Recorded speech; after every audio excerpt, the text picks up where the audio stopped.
इस वीडियो ने अगर तेरे अंदर आग नहीं लगाई ना तो डिसलाइक मार के चैनल को छोड़ देना, पर अगर आग लगी ना तो चैनल को सब्सक्राइब करके ही जाना। So let's start the video. एक बंदे को उसकी कंपनी बेचने के बाद 1000 करोड़ मिला था। उसने वो सारा पैसा अलग अलग बिजनेस में लगा दिया और खुद रेंट से रहने लगा। कोई पागल ही कर सकता है ना ऐसा, क्योंकि कोई नॉर्मल इंसान होता तो गाड़ी बंगला खरीदने में ही बहुत सारा पैसा खर्च कर देता। यह पागल इंसान और कोई नहीं, इलॉन मस्क है, जो कि आज वर्ल्ड की कई लीडिंग कंपनीज का मालिक है और आज इसकी नेटवर्थ है 1,40,000 करोड़। और यह सब उसके पागलपन, उसकी जिद का ही नतीजा है। क्योंकि भीड़ के साथ चलना तो बहुत आसान है, पर पागलपन ही चाहिए भीड़ से हटकर कुछ करने के लिए। जिस बंदे को कभी उसकी भारी आवाज की वजह से रेडियो से रिजेक्ट कर दिया गया था, उसने जिद पकड़ी और वो मुकाम हासिल किया जिसके कई लोग सिर्फ सपने ही देखते हैं। जी हाँ, मैं बात कर रहा हूं अमिताभ बच्चन की।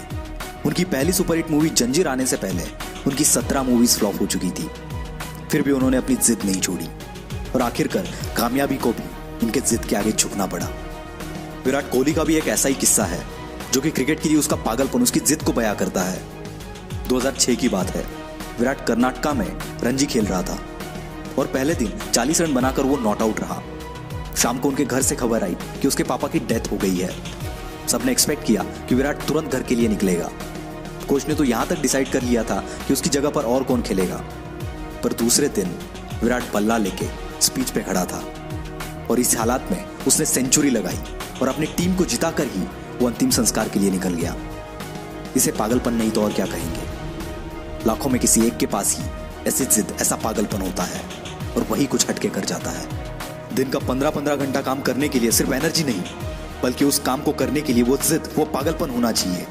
क्योंकि ऐसे जिद्दी, ऐसे पागल लोग परसेंटेज में नहीं, नंबर्स में होते हैं। ऐसी एक जिद और पागलपन से भरी हुई कहानी है दशरथ मांझी की, जो कि अपनी पत्नी को टाइम पर हॉस्पिटल ना पहुंचा पाए, क्योंकि इनके गांव से हॉस्पिटल के पीछे एक बहुत बड़ा पहाड़ था और उसी वजह से उनकी पत्नी का देहांत हो गया। बंदे को गुस्सा आ गया और इसी गुस्से को उसने अपनी जिद में बदल दिया और इस बंदे ने केवल छेनी हथौड़े से 22 साल में 55 किलोमीटर का पहाड़ तोड़ दिया। यह पागलपन नहीं तो क्या है। ऐसी जिद तब पैदा होती है जब दिल टूटता है। कुछ लोग तो इसमें बिखर जाते हैं, पर जो इस दर्द को, इस गुस्से को जिद में बदल देता है, उस बंदे को रोकना नामुमकिन है। वो पागलपन ही है जब लोग ट्रिप्स प्लान कर रहे होते हैं और कोई बंदा अपना एम्पायर खड़ा करने के लिए प्लान्स बना रहा होता है। जब सब नौकरी ढूंढने के चक्कर में होते हैं, तब कोई पागल नौकरी देने की सोचता है और ऐसे ही पागल आगे जाके बिल गेट्स, स्टीव जॉब्स बनते हैं। ये पागल सक्सेस के लिए हमेशा भूखे होते हैं, ये कभी सेटिस्फाई नहीं होते। यही पागलपन, यही जिद, ये ना तो इन्हें सोने देती है और ना ही रुकने देती है। एक जिद्दी इंसान कभी भी शांत नहीं बैठेगा, 1000 बार फेल होगा वो, पर उसकी जिद, उसका पागलपन उसे और एक बार ट्राई करने पर मजबूर करेगा।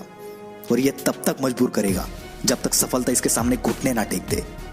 और यही पागल इंसान, यही जिद्दी इंसान इतिहास बना देता है। यकीन नहीं आता तो हिस्ट्री उठाकर देख लो।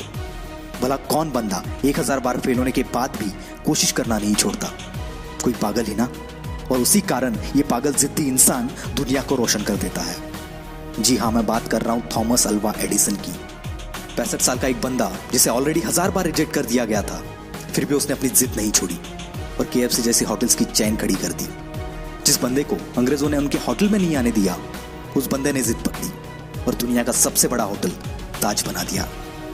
दोस्तों, ये एक जिद ही है जो एक नॉर्मल इंसान को एबनॉर्मल बनाती है और फिर ये एबनॉर्मल लोग ऐसा कुछ कर जाते हैं जिसके बारे में नॉर्मल लोग सोचने से भी डरते हैं। इसलिए आपको जो भी अच्छा लगता है, जो भी आप करना चाहते हो, पागल बन जाओ उसके लिए और जान लगा दो उसे हासिल करने के लिए। क्योंकि जब तक ये जिद, ये पागलपन आपके अंदर नहीं आएगा, तब तक आप नॉर्मल ही रहोगे। और अगर नॉर्मल रह के ही मरना है तो ऐसे ही जियो, पर एबनॉर्मल बनना है तो जिद्दी और पागल बनना पड़ेगा। वीडियो अच्छा लगा तो ही लाइक करना, शेयर करना और हमसे जुड़ने के लिए नीचे वाले लाल बटन को दबाकर चैनल को सब्सक्राइब जरूर करना।